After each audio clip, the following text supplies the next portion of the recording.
Well, hello, everybody. This is David Ransom, and you are listening to the Connected Table live on W4CY and also on iHeartRadio. And today we are coming to you once again from the wonderful city in South Texas of San Antonio, one of the hottest, I think, culinary destinations, I think, in the South these days. Great dining scene coming along, and wonderful chefs, restaurants all taking part in helping grow this city scene. Great cocktail scene happening as well. And as a matter of fact, I'm down here for the San Antonio Cocktail Conference, which we talked about on an earlier show.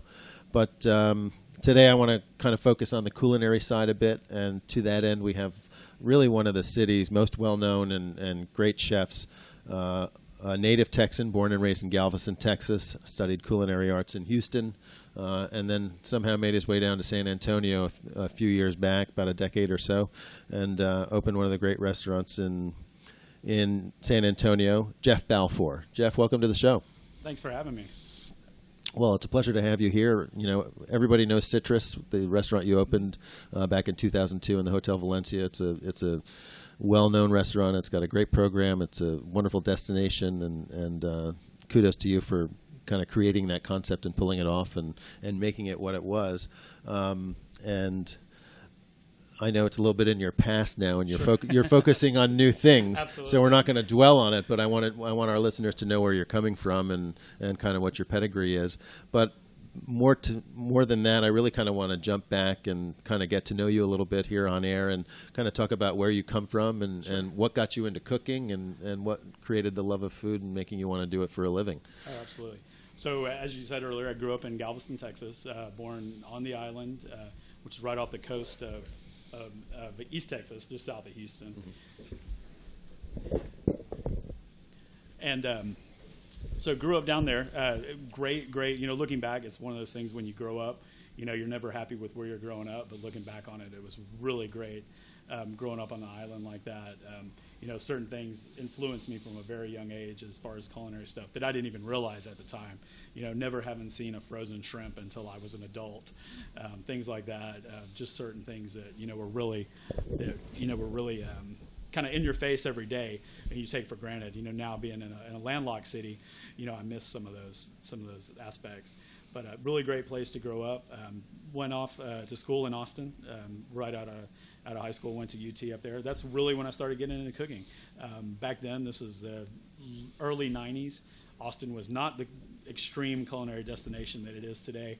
So it was interesting going in there. I started to, while I was in school, I started working in restaurants and kitchens, just as kind of the obligatory, you know, service industry job that every college student has, and really found that I had a knack for cooking, that I was really into it. It was also a really kind of funny deal because I would be the only one in the kitchen that actually wanted to be in the kitchen. Everybody else was in a band. You know, you're not in the 90s in Austin. So it's funny you're not the first person to say that you kind of that about people that work in the kitchen. It's an interesting place to be, and it's an interesting kind of cross section of humanity that ends up working in kitchens. It really is. It really is. So started cooking in Austin. Started noticing little things. You know, just that I really enjoyed this, and you know, it was really something that I had been interested in. And like I said, that culinary background had been in place since I was a child, and I just didn't realize it until I really started getting hands-on and cooking, you know, and the things. And ironically enough, had to move out of Austin because the culinary scene wasn't strong enough. So I moved back to Houston. This was a time in Austin, you know, where Tex-Mex restaurants were getting best restaurant every year. And when you hear people talk about it now, you know, Austin is such a great place for all things culinary. It's like night and day from what it was in the early 90s. So, well, sadly, it's actually a city I've never been to. Oh, no. So I know. I've been to Houston. I've been to Dallas. I've been to San Antonio. But I've never actually been to Austin, and everybody's like, "Oh my God, you've never been to Austin?" I will spare you saying that, but in my head, that's exactly what I'm thinking. So I moved back to Houston. Houston always had a strong culinary scene. Houston always it's got a great culinary scene. Always stayed up on the arts, and the culinary were always two things that were super impressive about Houston throughout all the time. So moved back to Houston to start doing it there, and then got to work for some really great chefs coming up. Tim Keating in particular was one of La Reserve, James Beard Award nominee repeatedly, and he was a great mentor to me. Got me started really in the kitchen, you know.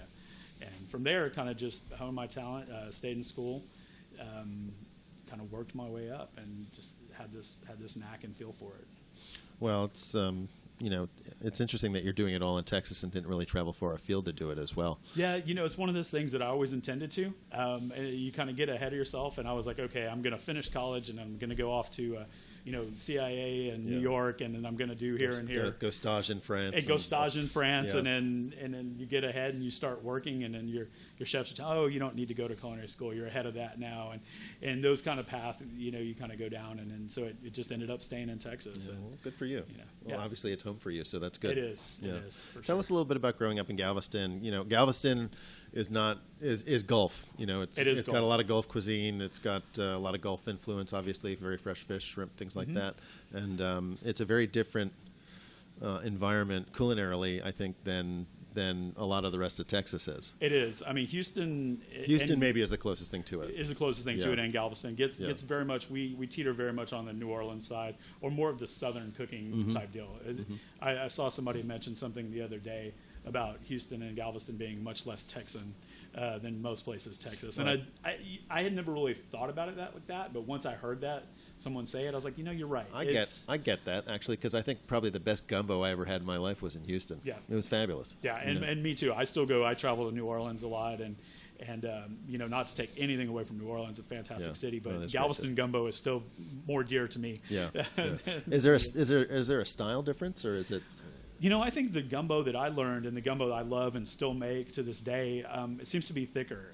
I always borderline, and when I describe mine, I'm kind of halfway to etouffee in my gumbo. And the one I remember, the one that really kind of knocked my socks off in Houston had a super dark roux. And it was super dark roux. Really, really usually intense. Very thick and rich. When I get a thin gumbo, it still kind of throws me off. I'm not really used to it being more soupy. To me, it needs to be almost, by the time you get rice and vegetables in there, you can almost probably be eating it with a fork. Yeah, exactly. Kind of making my mouth water as we speak. Too bad we're sitting in a studio. Well, I think it's interesting because I see in some of the food I tried last night when we ate at your new restaurant, which we'll talk about in a minute. I saw a lot about a lot of Galveston influence in that, even though now you're cooking in San Antonio.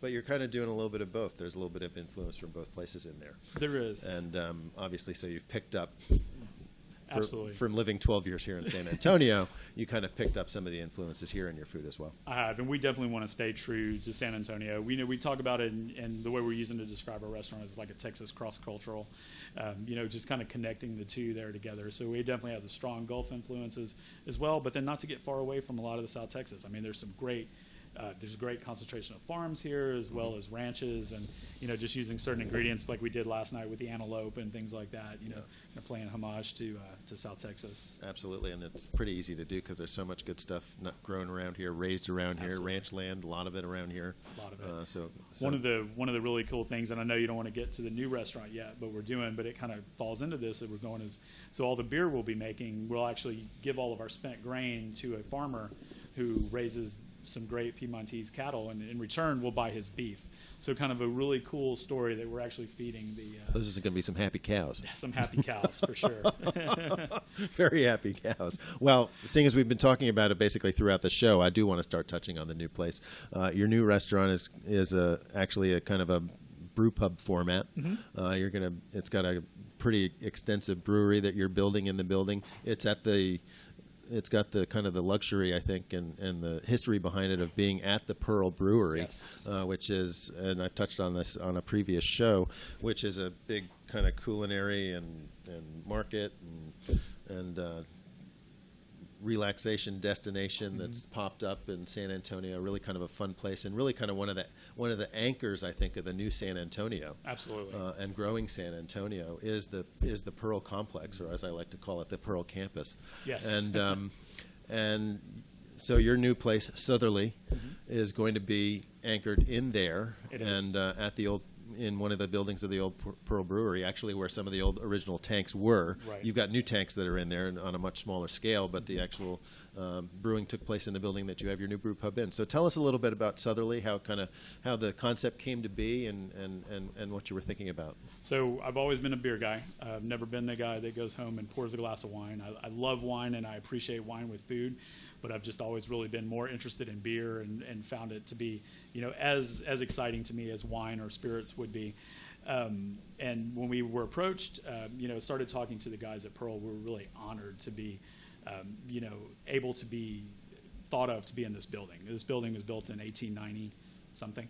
I forgot the exact date, but it's been around, and we are in the original brew house where the original brewery tanks actually did sit and occupied our space.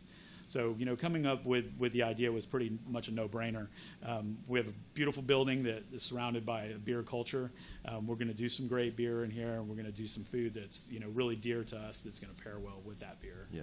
And using a lot of local ingredients, as we said. Absolutely. A little bit of Gulf influence like we tried last night. Wonderful shrimp last night. Were just delicious and really a lot of fun. Very ambitious beer program. Yes, very ambitious beer. Brewing it all here. I know when we first talked, you said you didn't want to have to start out with somebody else's beer in the pot. So you're doing it all yourselves. Something like 18, 19 beers to start. We're going to try to do 18. We'll be happy if we open the door with 12 and then work our way up there from there. We have 20 taps. We would love to have all that filled with our product, whether it be beer or wine or some sort of different types of. And your brewmaster is a guy named Les Locke. Military guy, always loved beer. Military guy, started brewing in the military. Started brewing when that's right, he was telling me that. Started brewing when he was in the military. Ended up in Portland working for a bunch of microbreweries up there or craft breweries up there, and then came back down to Texas because that's where he's from. That's exactly. And then you guys got in touch, obviously, and he's super excited about it. Your brewery is amazing. Thank you. It's up on the second floor in kind of a loft space in the building, which has probably got a 30-foot ceiling, something like that. 30-foot ceiling. The second half of it, the top half of it is the actual brewery itself now.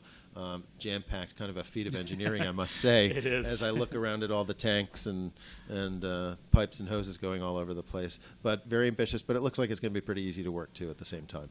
We hope so. It will be. It's very ambitious. It puts us in the top 10 brew pubs in the United States for capacity-wise.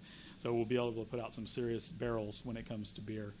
Hope to hit maybe 2,000 in the first year, somewhere around there, which would be very nice. 15-barrel system with a few 30-barrel fermenting tanks. So up to 17 beers we can do at one time. Very interesting. Are you doing some of the? Are you doing kind of like a Texas style, or is there a traditional kind of craft brewery, allotment or kind of selection of beers that you're doing, or are you really kind of starting to think out of the box as well? No, I think we're really going for out of the box. One of the reasons that Les and I got together was we kind of both think the same way. Me with food and Les with beer. We kind of like to do something that seems traditional, but at the same time we're going a little bit different. We get bored very easily with what we're doing and like to change things around. That's the burden of being a chef, I think, isn't it? Exactly. Yeah. Exactly. I can only cook a steak so many times before I have to go cook something else. Right, for sure. And we felt it, and Les felt the same way about the beer, and that was one of the things we talked about early on was, that we were going to kind of get that going and rolling, and that he would change those often. And we have a few in mind. We want to do something that would be true to what Pearl's doing. So we're brewing a Dortmunder, which is kind of a classic German very lager. Classic, yeah, sure. Yeah. But then we're going to have a rotating IPA, and we're also doing a take on a kind of a common beer. So calling it a Texas Uncommon.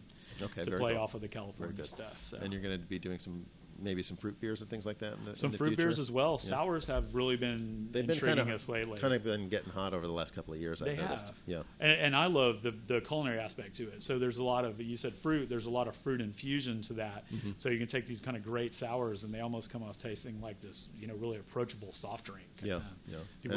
And it's interesting because they're always much lower in carbonation than other beers. And also lower in alcohol. And lower in alcohol. And they also actually, unbeknownst to me when I first started drinking, they actually age pretty well. Yes, they do. Which I've always thought was something that beer, everybody always says, drink beer fresh. Right. And then all of a sudden, you find if you have a really good beer, it can age for years before you open it. It's an amazing thing, both bottle aged or cask conditioned. Absolutely. It's kind of like the blue cheese of beer. Yeah, is the way we always think about it. Yeah, so. yeah. I actually have a beer that I buy every year at Christmas that I always put a couple of bottles away of and just leave it in my wine cellar. Oh, I have a little beer section in my wine cellar, and I always and a few years later down the road, I'll go and I'll pop that beer and see how it was. That's and exciting. It's always good. Yeah. It's always good. Sure.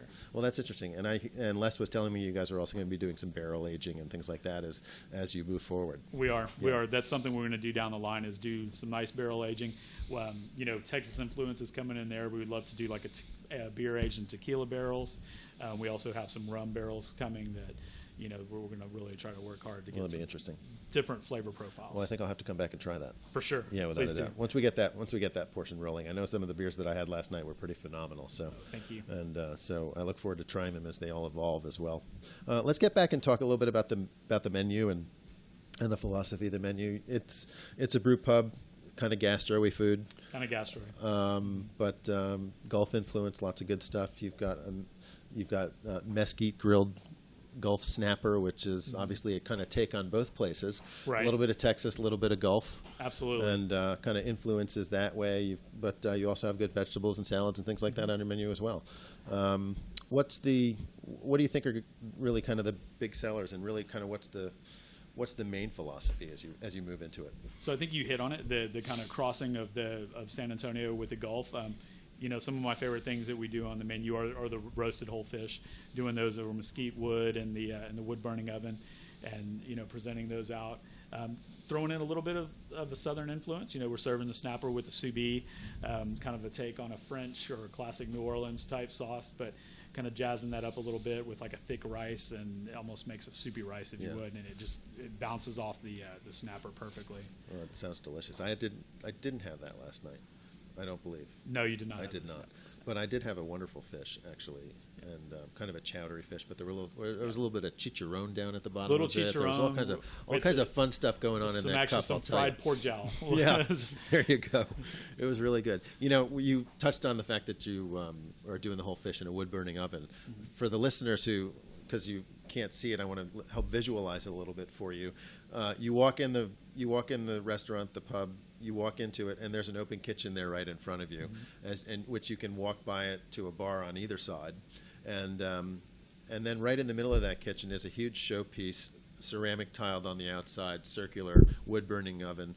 Right in the middle, it's a big column like a chimney that goes from floor to ceiling, and all the stoves and all the other work in the kitchen goes on around it. It's really a centerpiece and a showpiece of the culinary part of this project. Mm-hmm.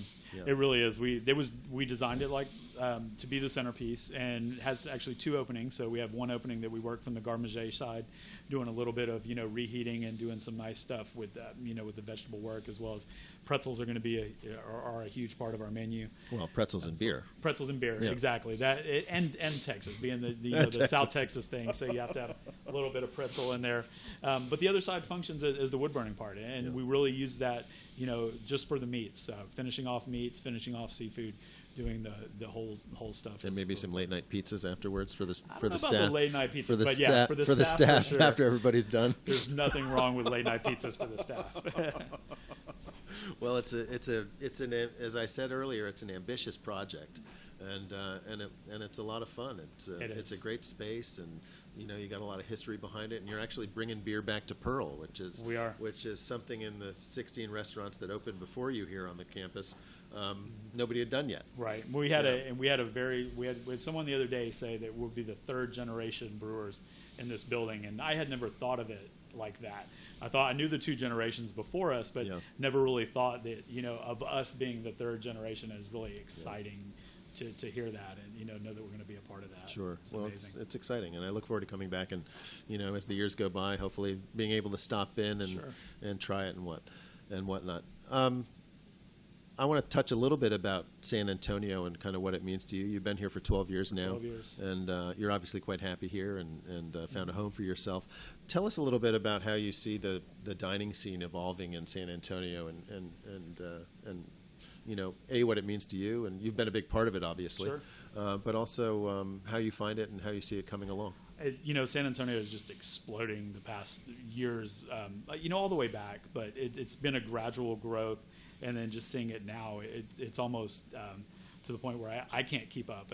Every day somebody tells me, have you been here or have you been there? And no, I haven't got a chance to go yet. And it's just super, super exciting. I can't say that enough to see all these new restaurants. And especially we have a great influence of younger chefs now that are really coming in and doing a lot of different things and new things. And there's a CIA on campus. There's a CIA on campus. Culinary Institute of America right here at at Pearl. At Pearl makes hiring for us very easy, right? Which is awesome. Cheap labor, externships, all that good stuff. Exactly. Yeah.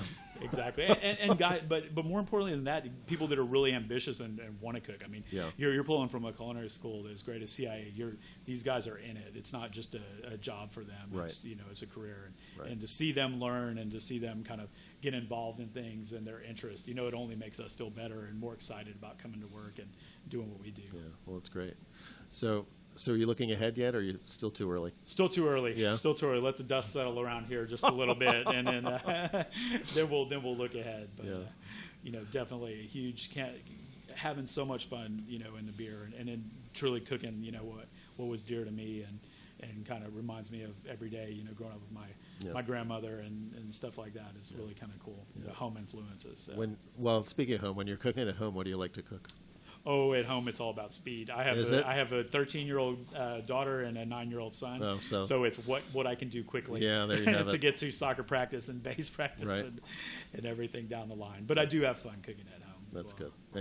And you do the cooking at I home? do most of the cooking Do at you? home. My wife does from time to time, and she'll hear this and probably kill me in the process. But she does. Well, that's great. Well, Jeff, it's such a pleasure having you on the show and being able to meet you and chat with you for a little bit. And I love the new concept.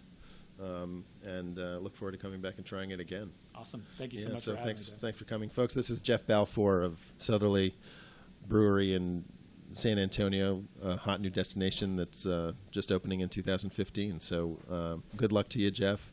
Hopefully we'll be able to get you back at some point again in the future. And really a pleasure chatting with you. Folks, this is David Ransom on the Connected Table Live. And you can hear us on Wednesdays at 2 p.m.